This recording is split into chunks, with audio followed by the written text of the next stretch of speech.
Assalamu alaikum, this is Professor Zaigam Abbas and we are studying present in indefinite tense. In part 3 we will talk about the functions of present indefinite tense. So present indefinite tense has 8 functions, 8 functions होते हैं इसके. So number 1 में है कि it shows promises. इसमें हमें promises नज़र आते हैं, वादे करते हैं.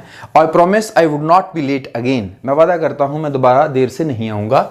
या apologies इसमें शामिल हैं, I apologize for my mistake.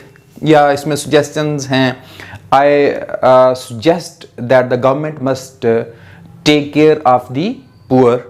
उसके बाद इसमें habitual actions हैं जो हमारी daily routines हैं, ठीक है, हमारी habits हैं, हमारे daily actions हैं.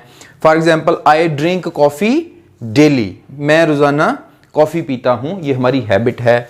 I get up at 9 AM in the morning, ठीक है, ये हमारी हैबिट्स शो कर रहे हैं. ठीक है, आपको पता है कि सब्जेक्ट के बाद first form of the verb और ऑब्जेक्ट ये हैबिट्स शो करते हैं. कौन से? प्रेजेंट इंडेफिनिट टेंस के सेंटेंसेस. उसके बाद जनरल ट्रूथ जितने भी हैं उनको हमने प्रेजेंट इंडेफिनिट में शो करना है.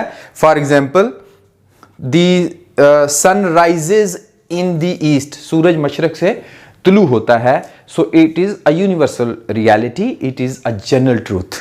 उसके बाद हनी इज स्वीट, शहद मीठा है, ये भी एक यूनिवर्सल ट्रूथ है, ये एक रियलिटी है, इसलिए हमने प्रेजेंट इंडेफिनिट टेंस इस्तेमाल करना है. इसका फोर्थ यूज क्या है? In exclamatory sentences beginning with here and there. Here and there के साथ जो एक्सक्लेमेटरी सेंटेंसेस शुरू होते हैं, फॉर एग्जाम्पल सडन हैप्पीनेस और सडन सारो की फीलिंग्स हैं, वो जब हेयर एंड देयर से स्टार्ट होंगे तो वो हमेशा प्रेजेंट इंडेफिनिट में आएंगे. फॉर एग्जाम्पल अगर आप बहुत वेट कर रहे हैं तो अचानक suddenly you says here comes the bus और एंड पे साइन ऑफ एक्सक्लेमेशन लगाते हैं. यहां पर बस आ गई है. देयर शी गोज, ठीक है, यानी कि वो उसने एक्सीलेंटली परफॉर्म किया है, ठीक है, तो साहब हम कहेंगे देयर शी गोज. ठीक है, तो नंबर 5 पे देखें. For a future event that has a fix time table. अगर किसी चीज का फिक्स टाइम टेबल है तो उसके लिए बेशक इवेंट फ्यूचर में होना है, लेकिन हम उसके लिए फ्यूचर इंडेफिनिट यूज नहीं करेंगे बल्कि प्रेजेंट इंडेफिनिट टेंस इस्तेमाल करेंगे.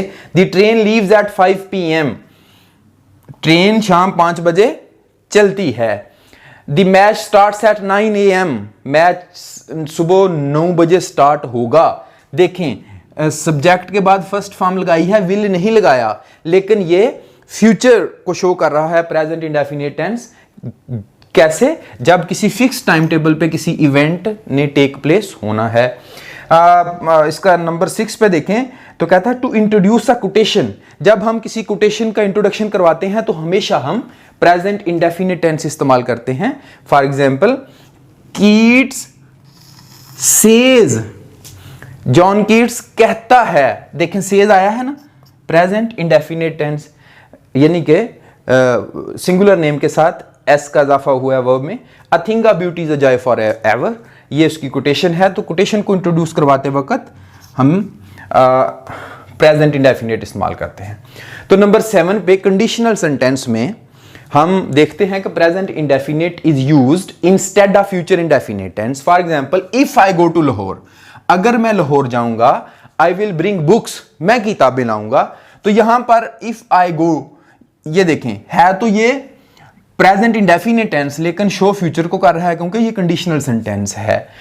सो नंबर 8 पे देखें तो कहता है कि इन नरेटिव स्टोरीज, जब आप माजी की किसी स्टोरी को बता रहे हों तो आप प्रेजेंट इंडेफिनिट के टेंसेस का इस्तेमाल कहीं कहीं कर सकते हैं इंसिडेंट को शो करने के लिए. फॉर एग्जाम्पल इमीडिएटली, अचानक the king hurries to his capital, अचानक बादशाह अपने महल की तरफ, अपने कैपिटल की तरफ, दारुल हुकूमत की तरफ जाता है. ठीक है, so these are the 8 functions of present indefinite tense. And if you have any question regarding the function of present indefinite tense, you can ask any question in the comment section. I will definitely reply you there. Thank you for watching. Thank you so much.